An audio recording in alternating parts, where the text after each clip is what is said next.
This chair right here? Yes, sir. Once you're seated, we'll hook up the audio and we'll get started. Please, introduce yourself to those who somehow don't know who you are. My name is Lionel Manet. I don't know what I would call myself.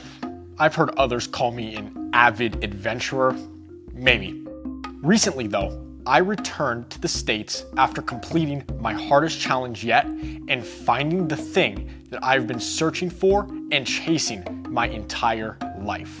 Please, Mr. Manet, what were you looking for? Could you tell us the story? Yeah, so it's a long story, but I'll try to keep it as brief as possible. On one of my previous travels, I heard folklore and tales of an ancient object that is buried deep within a cave in the Sahara Desert of northern Africa. The stories say that this object gives the beholder powers of strength and courage that is unlike anything ever seen. As a little bit of background, first I should probably mention, I've loved lions since I was a child. And it just so happens that this object gives powers very similar to the characteristics typically given to a lion. So I was of course obsessed with this object as soon as I heard of it, and I decided that I would either find it or die trying. After months of research, I finally found reports of a remote tribe in southern Egypt that had the entrance to this cave. So I flew into Aswan and trekked west. The journey was tough, but it was nothing like I was about to come across in that cave. Once I found the tribal land, I talked to them and they luckily knew where this cave was, just like the report said, so I immediately made my way into the cave entrance from there. Could you possibly detail your experience in this cave? Of course. I will never forget how I felt standing at the entrance to that cave. I was overcome with anxiety, as you could probably imagine, but I was also a little bit excited to get started. I remember just looking into that hole in the ground in the earth, completely unsure of what was ahead of me. Nobody, not even the tribe, knew what was in that cave because nobody dared to enter. But this was months of work in the making and I wasn't going to stop now. But let me tell you about what was actually in the cave itself. No amount of preparation could have got me ready for what I was about to face. These hurdles and challenges within the cave itself have gone unseen for centuries. But I also have my suspicions that whoever created the pyramids also created this cave. The infrastructure of the cave itself was unlike anything I have ever seen in any of my journeys, but it was also, in my opinion, a little bit too advanced for an ancient civilization to build. There were in-depth tests of hieroglyphics, so mental. There were in-depth tests of climbing, swimming, so physical. Both mental and physical challenge were present in this.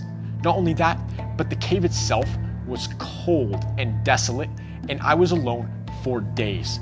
There were many times where I genuinely thought that I should just turn around because it would have been so much easier. Why didn't you just turn around? Months of hard work and dedication would have went completely to waste if I would have just turned around when I wanted to.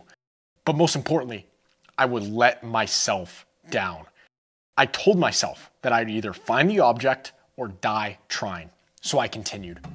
After days in the cave, going through all the food and water that I had stockpiled, I thought it was going to be the end of me right there, but then I found it. I walked into an empty room with only a chest in the middle. As soon as I saw it, I knew that I had reached my destination. I, of course, went in and opened the chest. Inside was a gold-covered, jewel-studded, beautiful object. I found the heart of a lion. Did you by chance have it with you today, or did you leave it in a glass case, never to be touched again? No, I left it in that chest. Wait, what? Why? I realized something when I held it in my hands. I realized that the physical heart of a lion was not the prize to the expedition. I realized that the months of work, the challenge, the discipline, the pushing myself and my limits was the real prize. I told myself that I would do something, and I did it.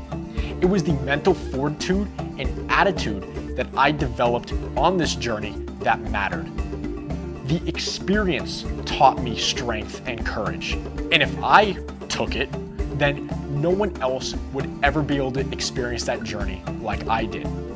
I uncovered within myself that day that I have the ability to do anything I set my mind to. Well, almost anything. I realized that I could and would be able to do anything if I truly and deeply believed in my own abilities. I appreciated the journey more than the reward, and that's where I found true happiness and fulfillment. I guess you could say that I learned how to thrive rather than just survive. I learned on that day that everyone has the heart of a lion within themselves, ready to be discovered. In all phases of life, young, old, rich, poor, there are challenges awaiting you. Obstacles of all different shapes and sizes, mental and physical, that you must hurdle. What does it take to overcome them? Loyalty, strength, and courage. But this life is more than just surviving and overcoming. To thrive, you must walk with the heart of a lion.